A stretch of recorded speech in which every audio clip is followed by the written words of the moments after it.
Now, that's the language that most of us don't like as much, which is the language of transformation. The mystics really dive into it, sometimes with an excitement that embarrasses the rest of us.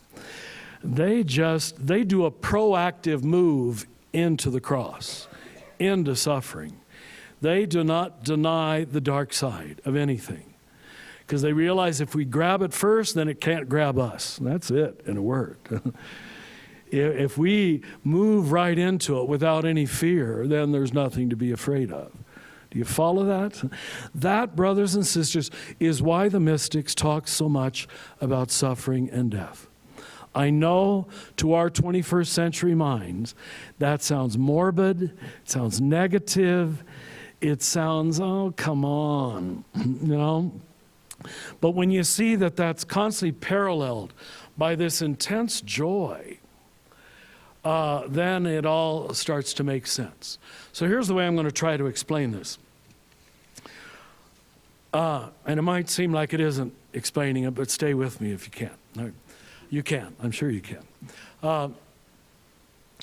To create our mental ego, our false self, there are 4 splits that the mind goes through. Everybody does it. You've done it. I've done it. And in the experience of death and suffering, what's happening is those 4 splits are overcome. A lot of us put it off till our deathbed. A lot of people don't get this till the last hours or days of life. Most people do get it at the very, very end. But I'm going to very simply describe the 4 splits for you and show you how we all get it at death. But the mystics and people like Francis, they got it real early. They overcame the splits ahead of time. And here are the 4 splits. First thing we split from, and a little child is already doing this, is myself from yourself. I'm over here and you're over there. We would call that dualistic consciousness. We live with it for the rest of our days. In the first half of life, we spend most of our time, many people do in the second too, just accentuating, accessorizing that separate self. This is me, that's you. All right, and what I do is dress this up, and I'm better than you, I'm smarter than you, I'm better looking than you, I'm healthier than you, I'm whatever. It's all about you. You know? Well, you can see why that split has to go. But for many people, it's put off till the very end. We choose to over-identify with our separate self. The modern word we use for that is ego. I as separate from you. The second split, and they say children come to it, they can't really even absorb it much before, I'm told, 3 or 4, when they first encounter death. Maybe of their dog, maybe even of a grandparent. But it just apparently boggles the mind at the beginning. There are things that could live that are gone. And they're gone forever. And so we split from this possibility. We separate life from death. That's the second split. And Ernest Becker's book, The Denial of Death, which I've often said is one of the 5 most influential books I ever read in my whole life, won the Pulitzer Prize back in the 70s. Becker says that he believes the denial of death creates human culture. I mean, that is a strong statement. Everything, and he just goes through it, everything is trying to pretend that I'm going to live forever. The overcoming of the split, that life and death are not 2, but 1. Everything in your mental ego says that's not true. I start the new book with that very quote, you know, that life and death cannot be 2, they are 1. Which is why you see, once you get this, you're not afraid of death anymore. You really aren't. There's nothing to be afraid of. The only people who are afraid of death are the people who haven't walked through it ahead of time. Francis says in one place, face the first death, and the second death can do you no harm. So what he calls poverty, humility, suffering, diving right into death, identifying with the lepers and the poor, he's identifying with the first death. And so once you've walked through it and you come out the other side even more alive, you're not afraid of death anymore. But most of us don't get that till the final years. The second split, which we remain pretty much totally invested in, is between life and death. They are not one, they are two. The third split, and this is what contemplation seeks to primarily address, is we separate our body from our mind. And the mind is given preeminence in almost all people. It might take different cultural forms, but this little machine called the mind starts steering and judging and analyzing and fixing and controlling and dominating, trying to dominate everything. Everything. Most people think they are their thinking. And that's what contemplation came to resolve, to let you find the deeper self previous to your thinking about it. Previous to the judgments you make, the preferences you have, it doesn't matter what you think. Your thinking doesn't make it so. This is a revolutionary breakthrough. Now, most people, that might be one of the very last that dies, right on the deathbed. It's almost foretold in people with dementia and people even with mental illness, or people with Alzheimer's. They're clearly still people who deserve reverence and the image of God, and yet the mind is gone. That should be telling us you are not your mind, and your mind doesn't make you a human. You are something bigger than you're thinking about it. Or little children with mental handicaps or Down syndrome. There it's perhaps easier for us to see. We can see the divine image in them for some reason so easily. Almost because, isn't it strange, they're not their minds. And will forgive anything they do. It's okay, it's okay. He doesn't understand. He doesn't understand. And because he doesn't understand, we see almost a purer image of God. Isn't that interesting? But it reflects this third split, body from mind. And I'm sure so many of the problems we have with addiction, with obesity, with anorexia, they're all this rejection of the body, this feeling the body is not good, the body is not holy. I'm sure sexual addiction too is just the body trying to compensate, feeling so unloved, so disconnected. So it tries to connect in false self ways that don't really work.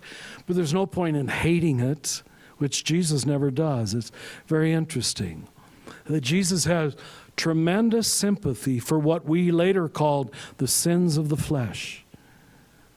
Jesus is only hard on what we call the sins of the spirit: arrogance, pride, hypocrisy. These are the sins that really destroy the soul. And yet, in our dualism, most of Christian history put the emphasis not on the sins of the spirit. You could be arrogant. I'm not trying to be negative, but you could be arrogant and be a minister, right? You could be proud and vain and be a bishop or a pope. And I'm just being honest, all right? But you better not be sexual. That does you in. Then you're unworthy. Just go back to Jesus and you don't see that. He's not localizing sin in the material universe. Sins of the flesh are sins of weakness, sins of the spirit and the mind. These are the sins that really separate you from God and from all four of the splits, actually. And the final split is the one that probably we've learned to describe better in the last century or so, the split of the acceptable self from the unacceptable self. Now we use the terms persona and shadow, And what we try to do is identify with an idealized, acceptable image of ourselves. We all do. Nothing wrong with it. What's going to work in my group, right? What is going to sell in America? What's going to sell in white culture? Why wouldn't you? So you identify with what your group says is admirable. Now, I say those are overcome in death, all four of those splits. What we see Francis doing is overcoming those four splits almost in reverse order, which is apparently the proper way. The first thing he does, and we see this in the Franciscan mystics, is there is no idealization of the self. And that became an identification instead with the poor, with the marginalized, with those on the edge, not those on the top. You've seen, perhaps you've seen my name written, it has OFM after it. That's the Order of Friars Minor. And he wanted us he didn't call us Franciscans, that was called later, after he was dead. But he called us the minor order because we were always to identify with the lower class, not the upper class. Do you see how immediately it had political, social implications? Immediately. Once God is found at the bottom, not at the top, and you stop idealizing the top, to put it most frankly, your politics changes too, right? Your economics changes too. Your identification with your place in society is very, very different. So Francis says at one point, his habit was much more patched than mine is. I don't think mine has any patches. But he said, I've got to wear patches on the outside to let everybody know what I'm like on the inside. Now that's the facing of the shadow. And there's no disguising that I'm a weak person. And I don't want you to think I'm better than I really am. One time he's walking through a little village in Italy, and all the people, this is the last year of his life, and they're praising him.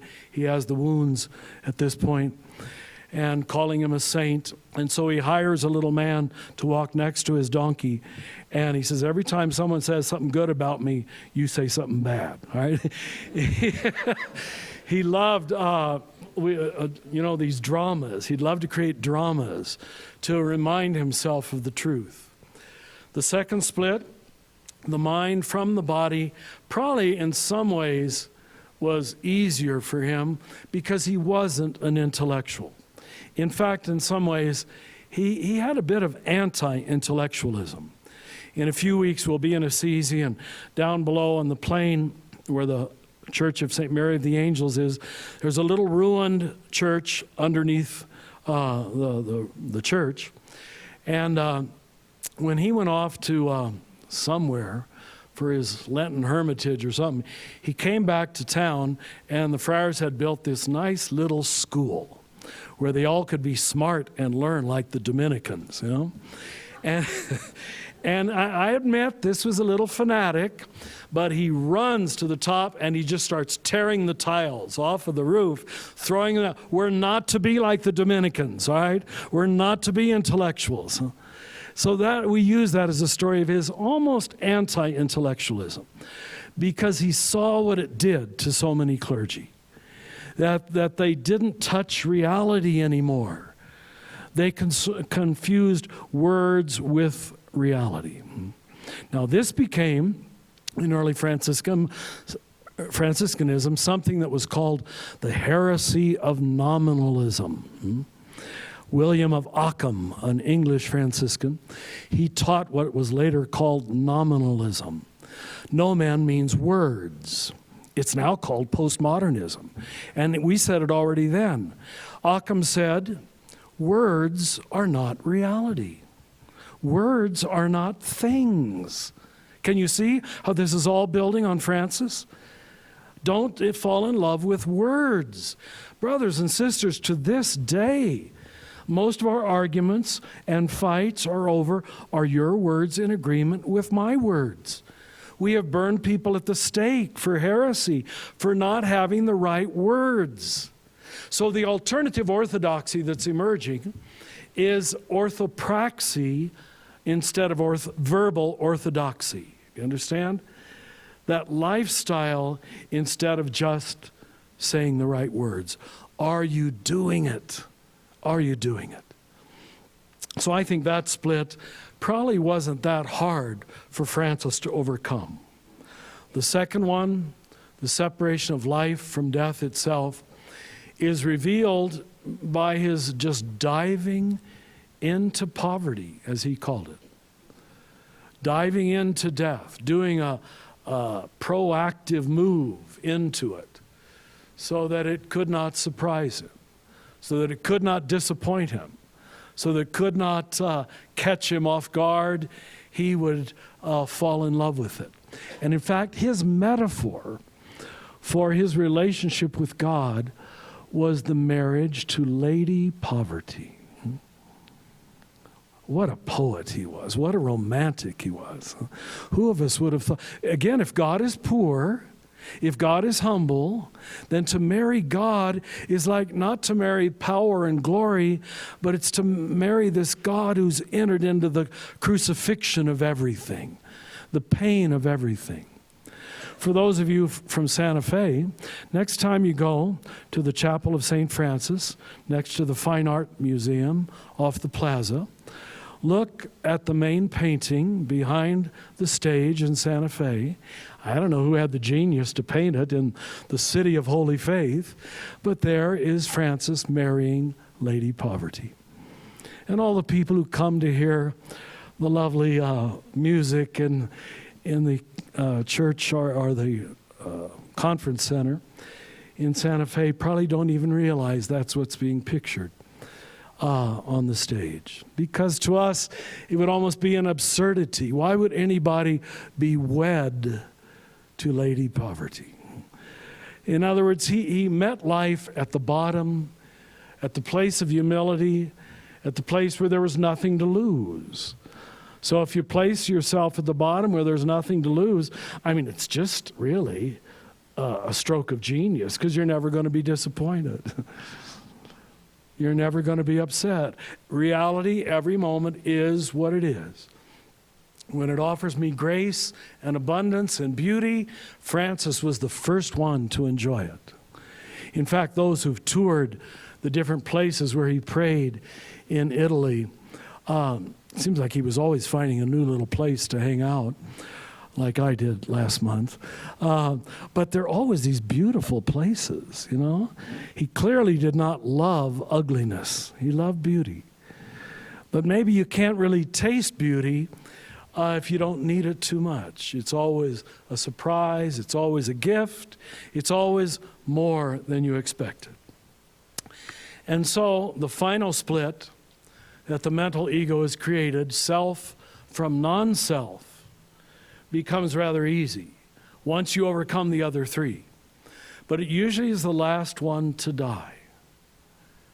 Now, when Jesus commands us to love the enemy, to love our neighbor, he's training you in overcoming that split. What you do to another, you do to yourself. What you do to the neighbor, you do to Christ. You are one in God and one in me. So it becomes what Julian of Norwich calls oneing. It's all little by little overcoming the splits from everything. So in the end, there's just one. Now, to the outsider, they'll quickly call you pantheists, or some of the Protestants call me a universalist, you know. They didn't know the earlier tradition. It's not their fault. Huh? It's not really pantheism. It's, if you don't mind the big word again, it's panentheism, God in all things. And that's very, very different. I'm not saying I am God, but that I and the Father are one, as Jesus said. That's the whole point. There is no other point to Christianity except for you to be able to experience your unity with creation, with the neighbor, with the enemy, and with God himself. And those are done step by step. Little by little, you have to overcome the splits. Now, do you see that creates a basis for universal mysticism, right?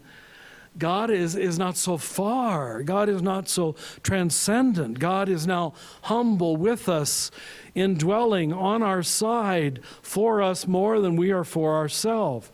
God is not found in glory, but in humility, where we're all living our oh so humble lives. It really repositions the spiritual journey. Now the goal is poverty, not perfection. Can you feel? Now the goal is cosmos, not churchiness. Now the goal is the bottom, not the top. Is it rearranging for you? This is a seismic shift in human consciousness. It could have changed history. It certainly was supposed to change Christian history. But by and large, brothers and sisters, it didn't. Because the ego, the four splits, by and large, were not overcome. And we kept idealizing the top, the powerful. Even the bishops and popes tried to dress like them and imitate them. And so for many of us, it became an anti-sign. And it became hard to recognize, does this have anything to do with the message? The medium for Francis had to be the message.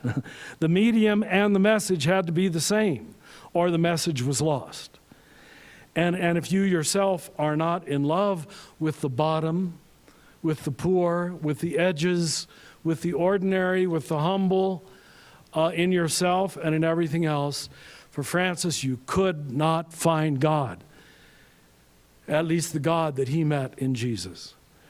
I hope you're catching the wonder of it all. So for me, this lays an absolute foundation for a new evangelization, because the gospel's never going to go away. We can't give up on the gospel. We just got to keep rebuilding the church, rediscovering the truth. And I think my Father Francis got very close.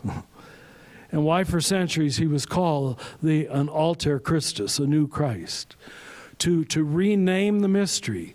But just as it was hard to recognize it in Jesus, because we made him immediately into God that we worshiped, we pretty much did the same thing with Francis. We built the basilica and buried him in it, and undid the very message that he gave us. We all do it until and unless you've overcome the four splits. You see the difference between who you want to be and who you really are. You see the difference between your mind and your body and start living in your embodied, ordinary self. You see the difference between yourself and other selves. And what was the second one? And you see the difference between life and death. And that life and death are one. I want to say that as you cannot have one without the other. That's the Paschal mystery. And only those people who enter deeply into death, very often, most of our life, it's in solidarity with the death of other people. I think one of the greatest spiritual losses of the modern era is the medicalizing of death and moving death into hospitals. You've got to know in all of human history, for the most part, death happened in the home and the family accompanied the person. Some of the best theologians on the scene today are hospice workers. It's not that they themselves have died, but they've accompanied so many other people, and they see that in the end they start overcoming all these four splits. Life and death are not two, they're one. Body and mind are not two, they're one. The mind is in the body knows. I and the brother and the sister are not separate, but one. And it's almost like we're rediscovering the best Sunday school class, the best catechism we ever had. I think, in fact, you can go to all the catechism classes you want. And if you have never walked through death, you're not orthodox. It's just words. You got it? It's just words. And I want to add to that, although I'm not emphasizing it here, but I would probably say much the same for birth. I don't think we're not supposed to be present for human births. We are. We're supposed to be there. And there's something a family knows about sacredness coming from inside, about sacredness being inherent, about the embodied being good. You separate yourself from birth and from death, and all the Bible courses in the world can't make up for it. That's what I'm saying. And I believe that's the alternative orthodoxy of Franciscan mysticism. That it goes to the beginning and the end and stays close to the earth and stays close to the concrete, the physical, the suffering that is human life. And there, it seems that we humans know something that we just can't know in any other way. And we don't know it because a teacher taught it to us, like I'm trying to do now, and therefore we can argue with the teacher or disagree with the teacher, which is where most academia leaves you. You either like the teacher or you don't like the teacher. Right? You agree with what they said, or like many of the emails I get, they want to, why didn't you say it this way? And of course, they're right. I could have said it that way. But what they often don't see is there's ego resistance at work there, right? You know, and we always want, why didn't he say it this way? Why did he use that word?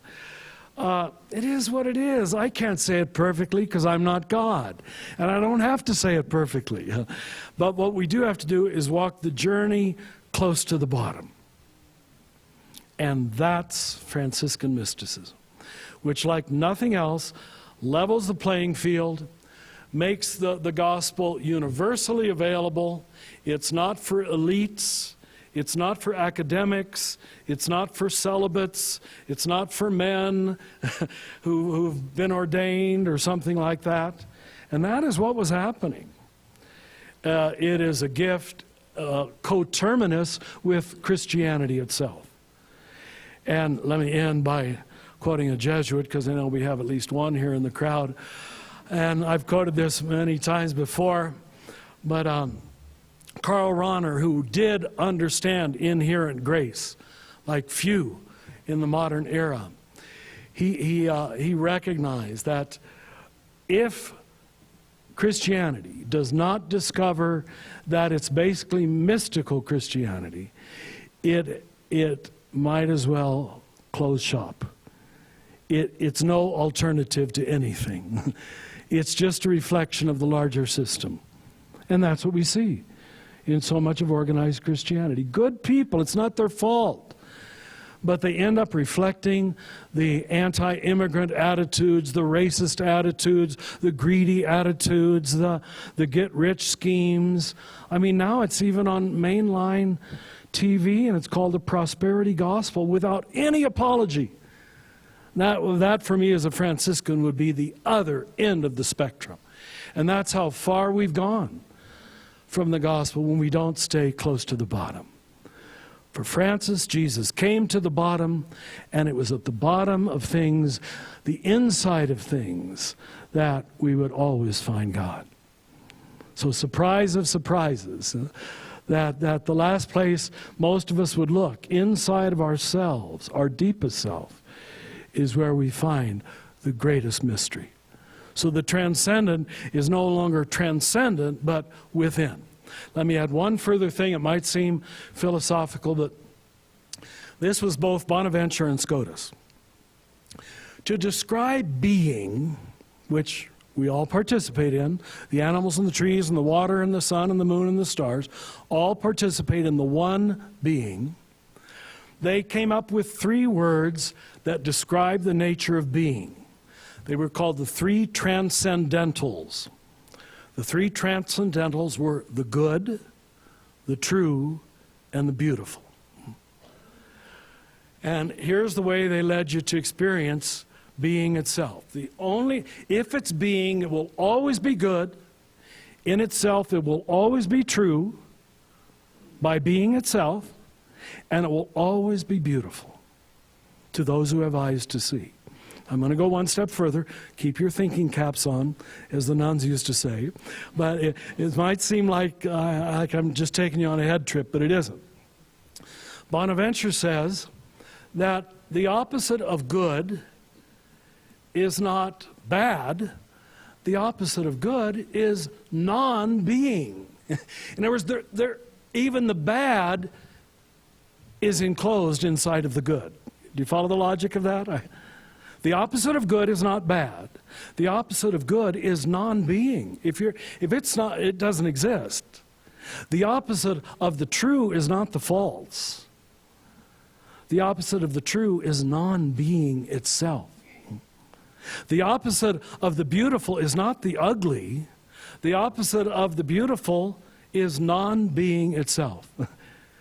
Can you feel the cohesiveness that creates in this universe?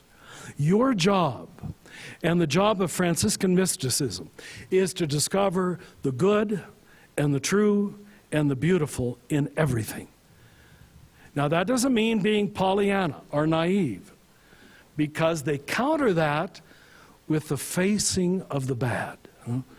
That is there. But the bad is never strong enough to counteract the good. That's the belief.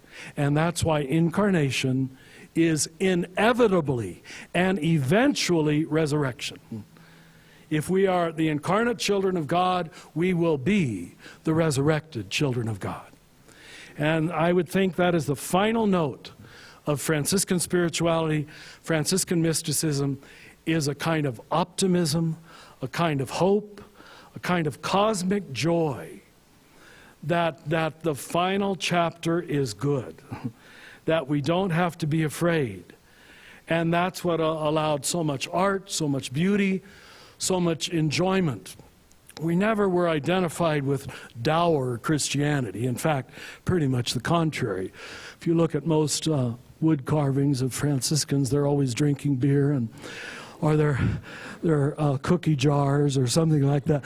But it's very interesting to me that we're never identified with being judgmental, dualistic, angry, critical. But somehow Francis gave us the eyes to see the foundational blessing, the foundational good, true, and beautiful, which we call the transcendentals. And once you find the good, the true, and the beautiful, then God is everywhere and cannot be circumscribed anywhere. That leaves no one in charge and everybody in charge. We all have equal access. We all have equal availability to the one mystery of a God that is all good and totally humble at the same time. So let that rearrange your mind. It will rearrange your heart. And I promise you, it will make the spiritual journey a very, very different kind of journey. Thank you. Good.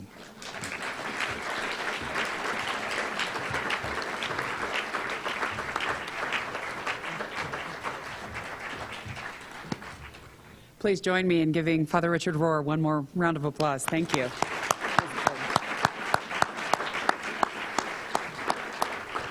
We're going to pause now for a brief 15-minute break. It's 10 after 11. Join us back at 25 after.